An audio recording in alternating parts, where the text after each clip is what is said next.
Welcome to 4 Sides TV. నా పేరు Shriya. News blaze bulletin లో ముందుగా హెడ్లైన్స్.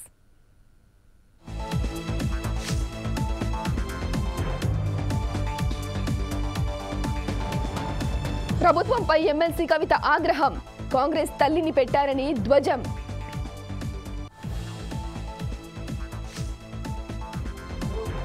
తన పోరాటం ఆస్తి కోసం కాదు, ఆత్మగౌరవం కోసమని మనోజ్ స్పష్టం.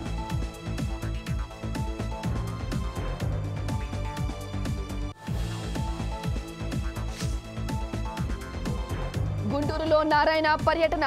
జిందాల్ ప్లాంట్ను పరిశీలించిన మంత్రి.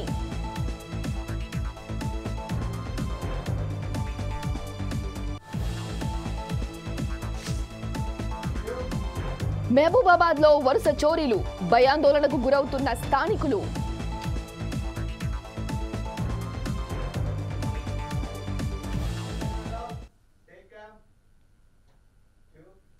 తాను ఆస్తి కోసమో డబ్బు కోసమో పోరాటం చేయడం లేదని సినీ నటుడు మంచు మనోజ్ అన్నారు. తనను తొక్కేయడానికి భార్య పిల్లల అంశాన్ని తీసుకొస్తున్నారని ఆరోపించారు. పోలీసుల తీరుపై మనోజ్ అసహనం వ్యక్తం చేశారు. తనకు రక్షణ కల్పించాల్సిన పోలీసులు తీరు సరిగ్గా లేదని పేర్కొన్నారు. మంచు కుటుంబంలో జరుగుతోన్న వివాదం చర్చనీయాంశంగా మారింది. మోహన్ బాబు, మనోజ్ ఇద్దరు పరస్పర ఆరోపణలు చేసుకుంటూ లేఖలు విడుదల చేశారు. గుర్తు తెలియని వ్యక్తులు తమపై దాడి చేశారని, తనకు తన భార్యకు ప్రాణహాని ఉందని పహడీ షరీఫ్ పోలీస్ స్టేషన్లో మంచు మనోజ్ సోమవారం ఫిర్యాదు చేశారు. మరోవైపు మనోజ్తో తనకు ప్రాణహాని ఉందని మోహన్ బాబు లేఖ ద్వారా రాచకొండ కమిషనర్కు ఫిర్యాదు చేశారు. దీంతో మంచు మనోజ్, ఆయన భార్య మౌనికపై కేసు నమోదైంది. ఈ నేపథ్యంలో జల్పల్లిలోని నివాసంలో సన్నిహితుల సమక్షంలో మోహన్ బాబు, విష్ణు మనోజ్ మధ్య చర్చలు జరుగుతున్నాయి.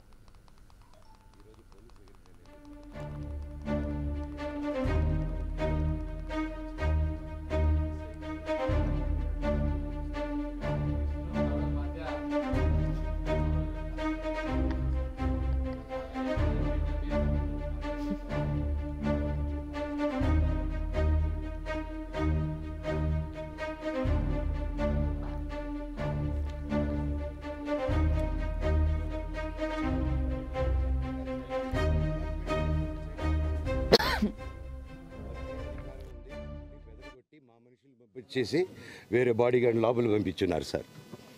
ఏం జరిగిందండి అసలు? జరగదు కాదు సార్. ఫస్ట్ డిపార్ట్మెంట్ ఎందుకు వన్ సైడ్ తీసుకుంటున్నారు? కంప్లైంట్ తీసుకున్న తర్వాత వాళ్ళకి ఏ అధికారం ఉంది? నా ప్రొటెక్ట్ చేసే మనుషులు పంపించేదానికి అధికారం ఏముంది? ప్రపంచంలో నా అందరినీ కలుస్తాను సార్, బయలుదేరుతాను. నేను ఆస్తి కోసమో డబ్బు కోసమో ఈ పోరాటం చేయట్లేదు. ఎందుకంటే ఇది పోరాటం కూడా కాదు, ఇది ఆత్మగౌరవానికి సంబంధించింది, నా భార్య పిల్లల సేఫ్టీకి సంబంధించింది. ఇది నాతో ఒక మగాడిగా నాతో డైరెక్ట్గా వచ్చి నాతో ఏం చేసినా పర్వాలేదు. నా భార్య పేరు ఇంక్లూడ్ చేయడం, నన్ను తొక్కేదానికి, నా 7 నెలల పాపని ఇంక్లూడ్ చేయడం, నా బిడ్డల ఇంట్లో ఉండగానే అలా బిహేవ్ చేయడం కరెక్ట్ కాదు. ఈరోజు పోలీస్ దగ్గరికి నేను వెళ్ళి ప్రొటెక్షన్ అడిగాను. నేను మొన్న వచ్చి అడిగినప్పుడు మీకు అన్ని ఎవిడెన్స్లు ఇస్తాను. ఎస్ఐ గారు ఇక్కడి నుంచి వచ్చి నేను ఇస్తాను సార్ ప్రొటెక్షన్ చూపించాను. బౌన్సర్లు అందరూ అక్కడికి దాక్కున్నారని చూపించాను. అది కొంచెం చూసి ఓకే సార్ మీరు ధైర్యంగా ఉండండి, మేము ఎక్కడికి వెళ్ళట్లేదని చెప్పి మాట్లాడి పారిపోయారు. ఇప్పుడు కానిస్టేబుల్స్ వచ్చి అందరినీ, నా మనుషులందరినీ భయపించి ఇప్పుడు వాళ్ళ పేర్లు తీసుకొని బెదరగొట్టి మా మనుషులు పంపించేసి వేరే బాడీ గార్డ్ లోపల పంపించున్నారు సార్. ఏం జరిగిందండి అసలు? జరగదు కాదు సార్. ఫస్ట్ డిపార్ట్మెంట్ ఎందుకు వన్ సైడ్ తీసుకుంటున్నారు? కంప్లైంట్ తీసుకున్న తర్వాత వాళ్ళకి ఏ అధికారం ఉంది? నా ప్రొటెక్ట్ చేసే మనుషులు పంపించేదానికి అధికారం ఏముంది? ప్రపంచంలో నా అందరినీ కలుస్తాను సార్, బయలుదేరుతాను. ఉద్యమకారులతో తెలంగాణ సీఎం రేవంత్ రెడ్డి పెట్టుకోవద్దని బీఆర్ఎస్ ఎమ్మెల్సీ కవిత మాస్గా హెచ్చరించారు. తెలంగాణ భవన్లో ఇవాళ మీడియా సమావేశం నిర్వహించారు. తెలంగాణ తల్లిని మార్చి కాంగ్రెస్ తల్లిని పెట్టుకున్నారని మండిపడ్డారు. హస్తం గుర్తుతో ఉన్న తెలంగాణ తల్లి ప్రజలకు వద్దని అన్నారు. బీద తెలంగాణ తల్లిని పెట్టామని రేవంత్ రెడ్డి అంటున్నారని, తెలంగాణ ఆడబిడ్డలు ధనవంతులు కావద్దా అని ప్రశ్నించారు. ఉద్యమకారులతో పెట్టుకున్న వాళ్లు ఎవ్వరూ బాగుపడలేదని చెప్పారు. ఉద్యమకారులతో పెట్టుకోవద్దని కవిత అన్నారు.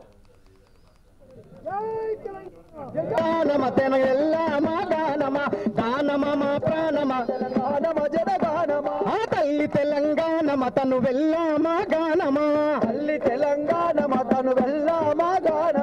గిరుల మీద గిరులు ఆ భువన యాదగిరులు గిరుల మీద గిరులు ఆ భువన యాదగిరులు ఆ బండ మీద బండ బలె బలే గోలుకొండ బండ మీద బండ బలె బలే గోలుకొండ అరే కోటలరుస కోట గా వర్ధమాను కోట కోటలరుస కోట ఆ వర్ధమాను కోట త్యాగాల రైతు పేట త్యాగాల సూర్యపేట త్యాగాల రైతు పేట రాగాల సూర్యపేట పేరైన వారు గల్లు పేరైన వారు గల్లు దాని చుట్టూ రాతి గుళ్ళు తల్లి ప్రాణమ తెలంగాణమ జనగానమ తల్లి తెలంగాణమ తను వెళ్ళామా ప్రాణమ ఎములాడ రాజన్న మన వేల్పురోరన్న రాజన్న మన ఏల్పురోరన్న కొమిరెల్లి మల్లన్న మన కొలుపురోరన్న అన్న మన కొలుపురోరన్న చాంతాడు సైదన్న దీవించ దేవుడన్న హరసాక వస్తసాలు సమ్మక్క పూజ మేలు సమ్మక్క పూజ మేలు రాయాల దండి రాయుడు రాయసు తెలంగాణ తల్లి విగ్రహాన్ని మార్చి నిన్న తెలంగాణ ప్రభుత్వం కొత్త విగ్రహాన్ని సెక్రటేరియట్లో పెట్టడం మనందరం కూడా చూడడం జరిగింది. మరి ఆ విగ్రహం పెట్టేటటువంటి సందర్భంలో ముఖ్యమంత్రి రేవంత్ రెడ్డి గారు ఒక మాట అన్నారు. ఆనాడు యువకులందరూ కూడా టీజీ అని పచ్చబొట్టు ఓడిపించుకున్నారు కాబట్టి టీఎస్ తీసి టీజీ చేసినామన్నారు. మరి వాళ్ళ సూటిగా ముఖ్యమంత్రి గారిని మేము ప్రశ్నిస్తూ ఉన్నాం. ఆనాడు ఎంతోమంది యువకులు ఎంతోమంది ఉద్యమకారులు కలిసే ఈ విగ్రహాన్ని పెట్టుకోవడం జరిగింది. ఇవాళ వేలాది గ్రామాలలో వేలాది తెలంగాణ తల్లి విగ్రహాలు ఉన్నాయి. మరి టీజీని యాక్సెప్ట్ చేసిన మీరు ఈ విగ్రహాన్ని మార్చాలని ఎందుకు అనుకున్నారో. పరిపాలనకు వచ్చినప్పటి నుండి కూడా గత 10 ఏళ్లలో జరిగినటువంటి వికాసాన్ని కేసీఆర్కు సంబంధించినటువంటి గుర్తుల్ని ఇలా చెరిపేయాలని రకరకాల కుట్రలు చేస్తున్నటువంటి విషయం మనకు తెలుసు. అందులో భాగంగానే ఇలా బతుకమ్మను కూడా తీసేసి కవిత బతుకమ్మ ఎక్కడ కనబడితే అక్కడ మా కవితక్క కనబడుతుందని కవితక్క ఆనవాళ్ళు కూడా తీసేసేటువంటి కుట్ర చేస్తున్నాడు అనేటువంటి విషయాన్ని మనం అందరం కూడా గుర్తుంచుకోవాలి. కవితక్కను గుర్తులు తీసేయడం అంటే తెలంగాణ అస్తిత్వాన్ని తీసేయడం, తెలంగాణ ఉద్యమాన్ని కించపరచడం, తెలంగాణ అస్తిత్వం మీద దాడి అనేటువంటి విషయాన్ని మనం అందరం కూడా గమనించాలి. నిన్న విగ్రహంలో మనం చూస్తూ ఉన్నాం. తెలంగాణ అందరూ కూడా ఇలా చెప్తున్నది మనం అందరం కూడా గమనిస్తూ ఉన్నాం. అనేక మంది కవులు కళాకారులు కూడా ఈ విగ్రహాన్ని మేము అంగీకరించమని నిన్న మొన్న ప్రకటనలు చేస్తూ ఉన్నారు. ఇప్పటికైనా రేవంత్ రెడ్డి ఇటువంటి పిచ్చి చేష్టలు మానాలి. ఎందుకంటే నువ్వు ఉద్యమంలో లేవు, చరిత్రలో లేవు. చరిత్రలో లేని రేవంత్ రెడ్డి ఇలా చరిత్ర నిర్మించుకోవాలని చూస్తూ ఉన్నాడు. ఇప్పటికే ఇక్కడ 2007లో కేసీఆర్ గారి నాయకత్వాన ఒక చారిత్రాత్మకమైనటువంటి ఊరేగింపుతో ఈ తెలంగాణ తల్లిని మనం ఆవిష్కరించుకున్నాం. పల్నాడు జిల్లా కొత్తపాలెం పరిధిలోని Jindal urban waste management Guntur లిమిటెడ్ను మంత్రి నారాయణ పరిశీలించారు. ఈ కార్యక్రమంలో మాజీ మంత్రి ప్రత్తిపాటి పుల్లారావు పాల్గొన్నారు. మంత్రి అధికారులను అడిగి వివరాలు తెలుసుకున్నారు. మంత్రి ఈ పవర్ ప్లాంట్ను సందర్శించడంపై ప్రత్తిపాటి పుల్లారావు హర్షం వ్యక్తం చేశారు. వేస్ట్ మేనేజ్మెంట్ తో పాటు పవర్ జనరేషన్ 16 మెగావాట్లు తయారు చేసేటువంటి పవర్ ప్లాంట్ 340 కోట్ల రూపాయలతోటి నిర్మాణమైనటువంటి ఈ ప్లాంట్ చంద్రబాబు గారు ముఖ్యమంత్రిగా ఉన్నప్పుడు, నారాయణ గారు గతంలో మున్సిపల్ శాఖ మంత్రులుగా ఉన్నప్పుడు శాంక్షన్ అయినటువంటి పవర్ ప్రాజెక్ట్ ఇది. పర్ డే 1200 వేస్ట్ అటు గుంటూరు మున్సిపల్ కార్పొరేషన్ కానీ, చుట్టుపక్కల ఉన్న మున్సిపాలిటీస్ నుంచి కానీ, చిలకలూరుపేట మున్సిపాలిటీ నుంచి ఈ యొక్క జిందాల్ పవర్ ప్లాంట్కి ఎక్కడైనా వేస్ట్ వెట్ డ్రై రెండు కలిపినటువంటిది తయారు చేసేటువంటి ప్లాంట్ ఇది చాలా అరుదుగా ఉన్నాయి రాష్ట్రంలో. అటువంటిది డైరెక్ట్ గా వేస్ట్ కన్జంప్షన్ చేసేటువంటి జిందాల్ ప్లాంట్ ఇది. కాబట్టి ఇది ప్రజలకు చాలా ఉపయోగకరమైనటువంటి, ఎందుకంటే ఈ వేస్ట్ అంతా ఎక్కడికక్కడ కుప్పలుగా పడితే పొల్యూషన్ వచ్చి ప్రజలు అనారోగ్యానికి గురయ్యేటువంటిది. ప్రజలు అనారోగ్యానికి గురి కాకుండా మున్సిపల్ వేస్ట్ మొత్తం పర్ డే 1200 టన్నులు ఇక్కడ కన్జంప్షన్ చేసి పవర్ ప్రజలకు అవసరమైనటువంటి, పరిశ్రమలకు అవసరమైనటువంటి విద్యుత్తును తయారు చేసేటువంటి ప్లాంట్. దీన్ని సందర్శించడానికి విచ్చేసినటువంటి మా నారాయణ గారిని, కార్పొరేషన్ చైర్మన్ గారు మా పట్టాభి గారిని, జిందాల్ ప్లాంట్ ప్రెసిడెంట్ చారి గారు, అదేవిధంగా మా కమిషనర్ గారు అందరికీ పేరు పేరున ఈరోజు ఇక్కడికి వచ్చినందుకు అందరికీ అభినందనలు తెలియజేస్తున్నాం. అదేవిధంగా ఈరోజు మీకు అందరికీ తెలుసు, గత ప్రభుత్వం అమృత్ 1, అమృత్ 2 8,500 కోట్లు కేంద్ర ప్రభుత్వం ప్రాజెక్ట్ ఇస్తే దాంట్లో సుమారుగా 37% వాళ్ళు గ్రాంట్ ఇస్తారు. మిగతాది రాష్ట్ర ప్రభుత్వం మున్సిపాలిటీస్ పెట్టుకోవాల్సి ఉంటే వాళ్ళు ఇచ్చిన ఫస్ట్ ఇన్స్టాల్మెంట్ ఇచ్చారు. దానికి మ్యాచింగ్ ఫండ్ పెట్టక మ్యాచింగ్ డబ్బులు గత రాష్ట్ర ప్రభుత్వం యువక వైఎస్ఆర్ ప్రభుత్వం అది మొత్తం పక్కన పడేశారు, వదిలేశారు. నిజంగా 8,500 కోట్లతో అమృత్ చేస్తుంటే ఈ రాష్ట్రంలో 80% ఆఫ్ ది మున్సిపాలిటీస్ చాలా చక్కగా అయిపోయింది. సాలిడ్ వేస్ట్ అయిపోయిండేది, లిక్విడ్ వేస్ట్ అయిపోయిండేది, డ్రింకింగ్ వాటర్ అయిపోయింది, అన్నీ అయిపోయింది, వదిలేశారు. అది పోతే పోయింది. 2019 ఫిబ్రవరి నెలలో, అప్పుడు నేనే మంత్రిని, అప్పుడు తెలుగుదేశం ప్రభుత్వం ఉండింది. 2019 ఫిబ్రవరిలో 5,350 కోట్లతో ఏషియన్ ఇన్ఫ్రాస్ట్రక్చర్ ఇన్వెస్ట్మెంట్ బ్యాంక్ ద్వారా చక్కటి వాటర్ ఇవ్వాలని ఒక ప్రాజెక్ట్ శాంక్షన్ చేశాం. చక్కటి వాటర్ మున్సిపాలిటీస్కి ఇవ్వాలని 5,350 కోట్లతో శాంక్షన్ చేస్తే వాళ్ళు ఫస్ట్ ఇన్స్టాల్మెంట్ ఇచ్చారు. దానికి మ్యాచింగ్ ఫండ్ రాష్ట్ర ప్రభుత్వం ఇవ్వక అది పోయింది. మన జూలైకి అయితే దాని టైం కూడా అయిపోయింది. మళ్ళీ ముఖ్యమంత్రి గారికి చెప్పి మళ్ళీ కేంద్రాన్ని రిక్వెస్ట్ చేస్తే దాన్ని మళ్ళీ 4 సంవత్సరాలకు ఇచ్చారు. దాన్ని కూడా త్వరలో టెండర్లు పిలవబోతున్నాం. దాన్ని కూడా టెండర్లో పిలిచి ఆ 2 ప్రాజెక్టులు ఏదైతే అమృత్ 2 కావచ్చు లేదా ఏషియన్ ఇన్వెస్ట్మెంట్ బ్యాంక్ అయినా కానీ ఈ 2 కూడా చేస్తాం. అది కాకుండా మొన్న రివ్యూలో ముఖ్యమంత్రి గారు ఒక ఆదేశం ఇచ్చారు. ఈ 2 ప్రాజెక్టులు పూర్తి చేసిన ఇంకా అన్ని మున్సిపాలిటీస్కి drinking water, solid waste, used water, రోడ్లు పర్ఫెక్ట్ చేయాలంటే ఎంత కావాలో డిపిఆర్లు తయారు చేయండి అని చెప్పారు. ఆ డిపిఆర్లు కూడా మార్చి ఎండింగ్ లోపల తయారవుతాయి. చంద్రబాబు నాయుడు గారి సారథ్యంలో నారాయణ గారి కృషి ఎంతో ఉంది. గతంలో 2014-19 మధ్య రాష్ట్రంలో సాలిడ్ వేస్ట్ మేనేజ్మెంట్కి ఏది బెస్ట్ సొల్యూషన్ అనేది స్వయంగా నారాయణ గారు దేశంలోనే కాకుండా రాష్ట్ర ప్రభుత్వం ఏర్పాటు చేసిన తెలంగాణ తల్లి విగ్రహంపై బీఆర్ఎస్ నిరసన తెలిపింది. ఇందులో భాగంగా ఎర్రబెల్లి దయాకర్ రావు నిరసన కార్యక్రమంలో పాల్గొన్నారు. సీతారాంపూర్లో తెలంగాణ తల్లి విగ్రహానికి పాలాభిషేకం చేశారు. ఈ సందర్భంగా ఉద్యమకారులను సన్మానించారు.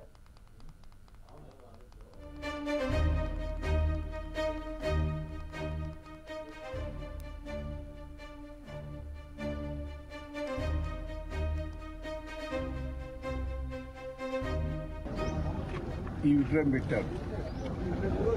ఎక్కడ కూడా ప్రతి విలేజ్లో కూడా తెలంగాణ తల్లి విగ్రహం ఆ రోజు కేసీఆర్ నాయకత్వంలో రూపకల్పన చేసిన విగ్రహం ప్రతిష్ట చేసుకున్నారు. తెలంగాణ ప్రజల లోపల మనసు లోపల నిండుగా ఉన్నది. దాన్ని చూస్తేనే తెలంగాణ గుర్తుకొస్తుంది. తెలంగాణ తల్లి అంటే మీద కిరీటం, అమ్మవారికి మనం పూజలు చేస్తే కిరీటం కానీ అది కానీ ఉంటుంది. కానీ మంచి విగ్రహాన్ని తెలంగాణ అంటేనే బతుకమ్మ, మహిళల్లో ఒకట బతుకమ్మ ఏ రాష్ట్రంలో ఏ దేశంలో ఆడదు, తెలంగాణ బాగా ఆడుతుంది, తెలంగాణనే ఆడుతుంది. తెలంగాణ మహిళల్లో ఒకట పేరుకపోయింది. దాన్ని వదిలిపెట్టి ఇలా రేవంత్ రెడ్డి గారు అసలు ఆయన తెలంగాణ ద్రోహి అని తెలుగుదేశం పార్టీ నుంచి లెటర్ ఇవ్వని నేను పట్టుబట్టిన రోజు అసలు తెలంగాణకు మనం లెటర్ ఇచ్చుడు ఎందుకు అవసరం లేదన్న మనిషి. ఆ రోజు మేము 15 మంది ఎమ్మెల్యేలు వెంబడిపడి లెటర్ ఇవ్వకపోతే మేము పార్టీని వదిలిపెట్టమని ఆ రోజు చంద్రబాబు గారిని ప్రేరేయటం జరిగింది. ఒక 3-4 ఆ రోజు రేవంత్ రెడ్డి గారు చంద్రబాబుకు సపోర్ట్ చేశారు. రైతు బంధు రేవుతానంటే టకా పెట్టుబడికి అవసరం కేసీఆర్ గారు నువ్వు పెన్షన్ అన్నావు, ఇదన్నావు, అదన్నావు, అన్ని బోకర్ మాటలే. ఎందుకు చేసుకుంటున్నావు? 55,000 ఉద్యోగాలు అన్నావు, 55,000 ఉద్యోగాలు 30,000 ఉద్యోగాలు కేసీఆర్ ఇచ్చిన సర్టిఫికెట్ ఇచ్చి పేరు సంపాదించు. దయచేసి ఇప్పటికైనా బ్రోకర్ మాటలు అబద్ధం మాటలు మోసం మాటలు బంద్ చేసి చిత్తశుద్ధితో పనిచేయి. నీళ్లు వస్తలేవు, కరెంటు చక్కగా వస్తలేవు, రైతులు ఆగమాగం ఉన్నారు, ప్రజలంతా ఆగమాగం ఉన్నారు. కేసీఆర్ గారు ఇచ్చిన పథకాలే నువ్వు పూర్తి చేస్తలేవు. ఇంతవరకు కేసీఆర్ కిట్ సరిగ్గా లేవు. నువ్వు తులం బంగారం ఉన్నావు, అది పోయింది. అన్ని అబద్ధ మాటలు చెప్పి సోనియా గాంధీ గారి బర్త్డే రోజు ఇస్తామని చెప్పాడు. మీటింగ్లు ఏం పెడుతున్నాను? ఏం ఉత్సవాలు సిగ్గు లేకుంటే ఎందుకు ఉత్సవాలు పెడుతున్నావు? ఏం చేసిన ఉత్సవాలు పెట్టుకుంటున్నావు? నేను ఒక్కటే మిమ్మల్ని అందరినీ నేను రేవంత్ రెడ్డి గారి ప్రభుత్వాన్ని ఇప్పటికైనా పొరపాటు. భద్రాద్రి కొత్తగూడెం జిల్లా పాల్వాంచ గురుకుల బాలికల పాఠశాలలో ప్రిన్సిపల్ లంచం డిమాండ్ చేశారు. కళాశాలలో వాచ్మెన్ గా ఉన్న ఉషకు వేతనం చెల్లించలేదు. పైగా తక్షణమే విధుల నుంచి తప్పుకోవాలని ఆదేశించారు. తనకు ఉద్యోగం కావాలంటే 3 లక్షల రూపాయలు ఇవ్వాలని ప్రిన్సిపల్ అడిగారు. దీంతో ఆమె తమ ఆవేదనను మీడియాతో తెలిపారు.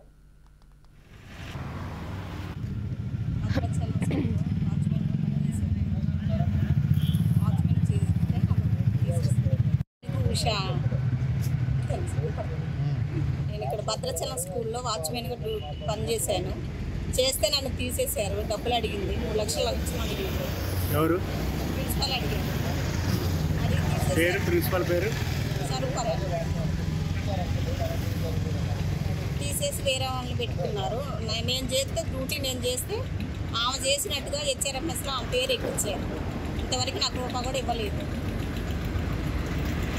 ఏమంటున్నారు అడిగితే? ఆ డ్యూటీలో పెట్టుకున్నా, నువ్వు 1వ తారీఖు నుంచి రావద్దంటే నేను ఇక మానేసి పెట్టుకున్నారు.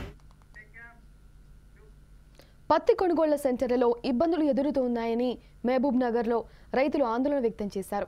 పత్తి మిల్లు యాజమాన్యం గతంలో రైతుల నుంచి వచ్చిన పత్తిని వెంటనే కొనేవారని అంటున్నారు. 3 రోజుల నుంచి ఆలస్యం చేస్తున్నారని అన్నారు. ఈ విషయంపై ప్రభుత్వం స్పందించి సమస్యని పరిష్కరించాలని రైతులు కోరుతున్నారు. ఓవైపు మద్దతు ధర లేక మరోవైపు అమ్మడానికి ఇబ్బందులు పడాల్సి వస్తుందని ఆవేదన వ్యక్తం చేస్తున్నారు. తమ ఆవేదనను వ్యక్తం చేస్తున్న పత్తి రైతులతో మా పాలమూరు ప్రతినిధి చందు ఫేస్ టు ఫేస్. మార్గాలను కష్టించి పండించిన పంటను తీసుకోవడం లేదని చెప్పేసి రైతులు కూడా నిన్నటి నుండి ఆందోళన చేసినటువంటి పరిస్థితి అయితే కనబడుతుంది. దానిలో భాగంగానే మహబూబ్ నగర్ జిల్లా కేంద్రంలో ఉన్నటువంటి బాలాజీ ఇండస్ట్రియల్ కాటన్ మిల్ దగ్గర రైతులు నిన్నటి నుండి కూడా వారు ధర్నా చేశారు. అయితే ఏదైతే పండించిన పంటకు మద్దతు ధర ప్రకటించడం లేదు. అదేవిధంగా గత కొన్ని రోజుల నుండి కూడా రోజు నుండి 5 నుండి 6 బండ్లు పంపించే వాళ్ళు ఇంతకు ముందుకు 10 నుండి 15 బండ్లు పండించే వారికి ఈరోజు కేవలం 3 నుండి 4 మాత్రమే పంపించున్నారు. అయితే 6 నెలల నుండి కష్టపడి పండించిన పంటను ఈరోజు తీసుకోవడం లేదని చెప్పేసి రైతులైతే ఆందోళన వ్యక్తం చేస్తున్నారు. ప్రస్తుతం మనం కాటన్ మిల్ దగ్గర ఉన్నాం. కాటన్ మిల్ దగ్గర మన దగ్గర రైతులు ఉన్నారు, మాట్లాడదాం అని. చెప్పండి, మీ యొక్క బండిని కూడా లోపల తీసుకెళ్లారు, ఏం చెప్పారు మీకు లోపల? పత్తి బాలేదంట, దూదులాక్కుందంట, అది కాయలుందంట, తీసుకుంటలేరు. 5 రోజులు అవుతుంది బండి వచ్చేటొచ్చి. ఎక్కడి నుంచి వచ్చారు మీరు? దాసరపల్లికి వెళ్ళి వచ్చింది. కవకుంట్ల మండలం దాసరపల్లి, మహబూబ్నగర్ జిల్లా. వచ్చి 5 రోజులు అవుతుంది బండిలోకి వచ్చి. పత్తి బాగాలేదు అని వాపస్ పంపిస్తున్నారు, తీసుకుంటలేదు. మ్యాచర్ మళ్ళీ 10 వచ్చింది, ఎక్కువ వచ్చేలేదు. మరి ఇప్పుడు ఒకవేళ ఇక్కడ కొనకపోతే మళ్ళీ మళ్ళీ మీరు ఎక్కడ అమ్ముకోవాల్సి వస్తుంది? గవర్నమెంట్ అన్నప్పుడు ప్రైవేట్గా పోవాల్సి వస్తుంది సార్. ఏం చేయాలి? చిన్న కిరాయి మీన పడాయి, అన్నికి మొత్తం మీద పడుతున్నాయి. ఆడ 3,000 4,000కే వేస్తున్నాడు. ఈడ గవర్నమెంట్ 7,000 అంటే ఈడకి వస్తే ఈడ పత్తి బాగాలేదు, అది బాగాలేదు అని తీసుకుంటారు సార్. ఈ రోజు వరకు 10,000 కిరాయి అయింది. పండించిన పంటకి ఇప్పటి వరకు నువ్వు ఖర్చు ఎంత పెట్టినావు, ఇప్పుడు ఎంత వస్తుంది? ఒకవేళ ఇప్పుడు రాకపోతే నువ్వు నష్టపోయింది సార్. ఈడకు 1 లక్ష రూపాయలు ఖర్చు అయినాయి. పండించిన పెట్టుబడి కాంటి ఇట్లా కాంటి మొత్తం 7 వరకు 1 లక్ష రూపాయలు ఖర్చు అయినాయి. కూలీలకు వచ్చి అన్నిటికి వచ్చి ఏం చేయాలి సార్? మా బతుకు జరిగింది ఇట్లా ఉంటే ఏం చేస్తాం సార్? ఓకే, ఇంకో రైతున్నారు, మాట్లాడదాం. చెప్పండి పెద్ద మంచి, మీరు ఎక్కడి నుండి వచ్చారు, ఎంత తీసుకొచ్చారు? మేము ఇస్రాంపల్లికి వెళ్ళి వచ్చాను. ఇంకా బండి తూకం చేయలే. కవకుంట్ల మండలి ఇస్రాంపల్లి తూకం చేయలే, నా బండి లైన్కి ఉంది. ఎన్ని రోజుల నుండి పెట్టుకున్నావు ఇక్కడ? శనివారంకి వెళ్ళి ఉన్నాయి. శనివారం వచ్చినాం, శనివారంకి వెళ్ళి పెట్టుకున్నాం. నిన్న ఏమంటారు పత్తి మిల్లు యజమానులు? ఏమంటారు? వేసుకుంటామంటున్నారు కానీ నిన్న 15 బండ్లు వేసుకున్నారు, ఇక ఉన్నాయి అట్లే ఆగిపోయినాయి. మరి ఈ రోజు ఏందో ఏమో వేసినప్పుడు వేసినారు. కాదు పెద్ద మనిషి, మీరు ఇన్ని రోజుల క్రితము ఎట్లా తీసుకుంటుండ్రు, ఇప్పుడు ఎందుకు ప్రాబ్లం వచ్చింది? ఏమో తెలియదు. నిన్న 60 బండ్లు పోయినా ఆడ ఎల్టూరు కాడ, ఈడ 15 పోలే మొత్తం. నిన్న 2-3 బండ్లు పంపించింది, ఈ రోజు బండి పంపించింది. లాస్ట్ వరకు ఏందో ఈ రోజు తీసుకుంటారో ఉంటావో తెలియదు. అయితే ఈ పత్తి యజమానులు వాళ్ళు ఏమంటున్నారంటే దానిపైన వాటర్ జల్లి తీసుకొచ్చి కొద్దిగా ప్రాబ్లం ఉంది, అందుకోసం ఇది అవుతుంది. రిజెక్ట్ వాపసు పంపించామను, వాటర్ లేదుగా, మ్యాచర్ వచ్చింది ఇప్పటిది చూపిస్తుంది కదా, దానిలో పంపించామను, వాపసు పంపించాను. మనముడు కనం అట్లా చేస్తే మంచిగా ఉన్న దానిలో కూడా టైం లేదుగా. ఇప్పుడు వాని జాతర మేము ఎండుతున్నాం, రోజు 1000 రూపాయలు కిరాయి కట్టుకొని, అంతే కదా. ఇప్పుడు మంచివాని కోసం చెడ్డోడు, ఇవాళ 60 బండ్లు ఉన్నాయి, 60,000 పోయాయి కదా కిరాయి, రోజు వెయిటింగ్ ఛార్జ్. మరి వాళ్ళకు డ్రైవర్లకు బత్త ఏంది, మంచిదేంది, చెడ్డదేంది ఎవరు కట్టిస్తున్నారు? రైతేగా సంకనాకి పోయేది. సో మొత్తానికి ఇది చెప్పండి అన్న, నిన్న కూడా కొంతమంది అధికారులు కూడా ఇక్కడ ఎంఆర్ఓ వాళ్ళందరూ వచ్చి చెప్పిపోయారంట కదా, చెప్పిపోయిన తర్వాత కూడా ఎట్లా ఉంది ఇప్పుడు సమస్య? ఎట్లా ఉంది? నీళ్ళు వేసిన పత్తి తీసుకోవద్దండి, మంచి కసర ఉన్న ఏదన్నా ఒట్టి ఉంటే తీసుకోమని చెప్పిండ్రు. ఈరోజు కసర ఉన్న పత్తి కూడా తీసుకుంటలేరు, అన్ని ఓపాస్ పంపిస్తున్నారు బండ్లు. దాదాపు ఏంటంటే 50-60 బండ్లు గుంజుతామని చెప్పిండ్రు. నిన్ననేమో 10 బండ్లే గుంజిండ్రు, ఈరోజు అది కూడా లేదు, 2-3 బండ్లు పోయినాయి. వచ్చి 5-6 దినాలు అవుతుంది ఇక్కడికి వచ్చి కూడా. ఆకలిగా నిద్దుపోకొని ఈయనే వండుకుంటున్నారు, తెల్లారులు ఈయన వండుకుంటున్నారు. ఇంకా వాళ్ళని తీసుకుంటలేరు, ఇట్లా లేట్ చేస్తున్నారు. ఇంకా దినామీనే పండుకోవాల్సి వస్తుంది. అది ఎందుకు వచ్చింది ప్రాబ్లం? ఎందుకు ఇంతకు ముందుకేం 10-15 తీసుకునే ట్రిప్పులు అనేది ఇప్పుడు 3 మాత్రం తీసుకున్నారు, ఎందుకు వచ్చింది? 60 వరకు తీసుకున్నారు ఇక్కడ ఫస్ట్లో, కసర ఉన్నా కూడా తీసుకున్నారు కానీ ఇప్పుడు తీసుకుంటలేరు. కసర ఉంది కాయలు అని ఓపాస్ పంపిస్తున్నారు. ఎందుకు వచ్చిందంటే ఇంకా లాస్ట్ పత్తి కొద్దిగా ఉంటాయి, కసర కిలోల లెక్క నేరేటోళ్ళు వస్తాయి కదా, ఉంటాయి కదా. ఆ కసర ఉన్నా తీసుకోవాలి, ఒట్టి పత్తి తీసుకోవాలి కానీ తీసుకుంటలేరు, అది కూడా తీసుకుంటలేరు. ఎందుకు తీసుకుంటలేరో తెలుస్తలేదు. ధర్నా పెడితే ధర్నా పెట్టొద్దు అంటారు. ఎస్ఐ నిన్న ధర్నా పెడితే ధర్నా పెట్టొద్దండి, ఇక్కడ ఇబ్బంది అవుతుంది అని చెప్తున్నాడు. చెప్పు పెద్ద మనిషి, మొత్తానికి ప్రభుత్వాన్ని ఏం డిమాండ్ చేస్తున్నావు, ఏం చేయమంటావు ప్రభుత్వం? సార్ మావి రైతులం, మేము పండించే పంటకు పెట్టిన కాడికి సార్ పెట్టిన రేట్ అయితే ఉంది, 7,400 చిల్లర ఉంది. మాకు ఇప్పుడు పరిష్కారం ఏముందంటే ఒక్క బండి వచ్చి 4 రోజులు ఆగుతున్నాయి. దానివల్ల ప్రాబ్లాలు మాకు చాలా ఎక్కువ అవుతుండే ఏడన్నా ఇప్పుడు మంచు కిలోల లెక్క ఎట్లా ఉంటుందంటే పొద్దున్న లేస్తే 6 గంటలకు పోయి చేనులో ఏరుతారు రైతులు ఏరిన దానికి ఏమైతుందంటే బాగా మెత్తగా ఉంటుంది పత్తి. దాని వాళ్ళు ఏం చేస్తుండరు, నీళ్లు కొట్టుకొని వస్తుండ్రు అని చెప్పి ఒక ఉదాహరణ వాళ్ళతోటి మమ్మల్ని రైతులను గబ్బులేపడానికి తయారవుతున్నారు. ఎందుకంటే ఇంకోటి కూడా స్టాక్ ఏమంటారు, మాకు స్టాక్ అయింది, మేము ఎక్కువ తీసుకోము, రోజు 10 బండ్లకు ఎక్కువ తీసుకోము, 15 బండ్లకు ఎక్కువ తీసుకోము అంటుండరు.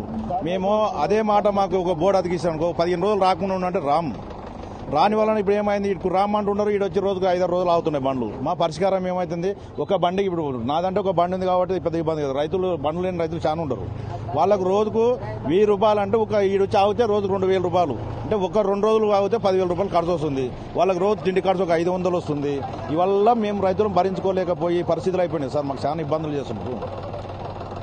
సో మొత్తానికి ఇది ఏది ఏమైనప్పటికీ కూడా అందరు కూడా ఈ యొక్క మిల్లి యజమాని కావచ్చు, అదేవిధంగా ప్రభుత్వం కూడా స్పందించి ఏదైతే ఇక్కడ ఉన్నటువంటి పత్తికి తీసుకొచ్చినటువంటి రైతులను మాత్రం రోజువారీగా ఖచ్చితంగా వాళ్ళని కొనుగోలు చేయాలి, లేనిచో మరీ ధర్నా కూర్చుంటామని తెలియజేసినటువంటి పరిస్థితి అయితే కనబడుతుంది. కెమెరా పర్సన్ కుమార్తో చందు, 4 Sides TV, మహబూబ్నగర్. పశ్చిమ గోదావరి జిల్లా భీమవరం గునిపూడిలో హుండీ లెక్కింపు జరిగింది. కార్తీక మాసోత్సవాల సందర్భంగా 30 రోజులకు గాను 1,80,244 వచ్చినట్లు ఆలయ ఈవో రామకృష్ణం రాజు తెలిపారు.